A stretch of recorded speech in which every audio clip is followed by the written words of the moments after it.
سکتا لیکن اصولی بات عرض کر سکتا ہوں۔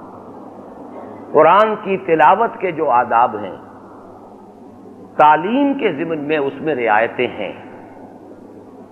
مثلا یہ کہ بغیر وضو کے آپ قرآن کو نہیں چھو سکتے، لیکن حفاظ کے لیے جو حفظ کر رہے ہوں یہ اجازت ہے کہ وہ بغیر وضو کے بھی، ان کا تو پورا دن رات اسی میں لگتی ہے۔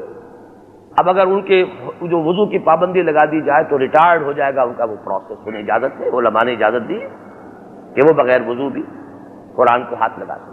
تو گویا کہ ایک ضرورت کے تحت، ایک تعلیم کی ضرورت کے تحت ان آداب میں کچھ کمی کی جا سکتی ہے ان شرائط میں۔ میں یہ سمجھتا ہوں کہ ایسے مجمع میں جہاں 300-400 آدمی بیٹھے ہوئے ہیں اور ہر ایک کے لیے ممکن نہیں ہے کہ قرآن مجید سامنے اس طور سے ہو کہ دوسرے کے سامنے نہ آئے، وہ اس اعتبار سے اس کو آپ سمجھیے کہ عموم بلوہ ہے، ایک مجبوری کی کیفیت ہے۔ اچھا، اور اگر آپ کے سامنے قرآن نہیں ہے تو آپ کی توجہ پھر سامنے مقرر کی طرف نہیں رہے گی، آپ اس سے فائدہ اتنا نہیں اٹھا سکیں گے جتنا کہ ٹیکسٹ آپ کے سامنے ہو تب فائدہ اٹھائیں گے۔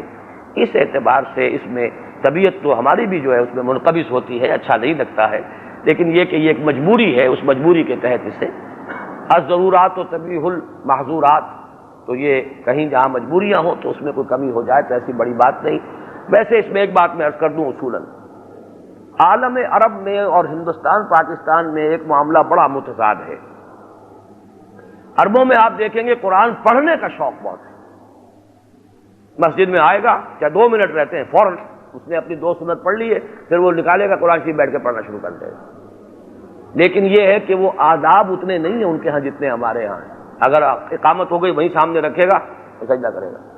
یا میں نے یہاں تک دیکھا مسجد نبی میں کہ جہاں جوتیاں رکھ دی جاتی ہیں وہ ستونوں کے ساتھ وہیں اوپر رکھ دیتے ہیں قرآن، لیکن یہ کہ پڑھتے ہیں۔ ہمارے ہاں ادب ہی ادب ہے، پڑھنا پڑھنا سب خلاص۔ یہ دونوں انتہائیں ہیں، ان دونوں سے بچنا چاہیے، ادب بھی لیکن پڑھنے کے لیے ادب ہے اصل میں، ورنہ یہ کہ نہ پڑھنا سب سے بڑی بے ادبی ہے۔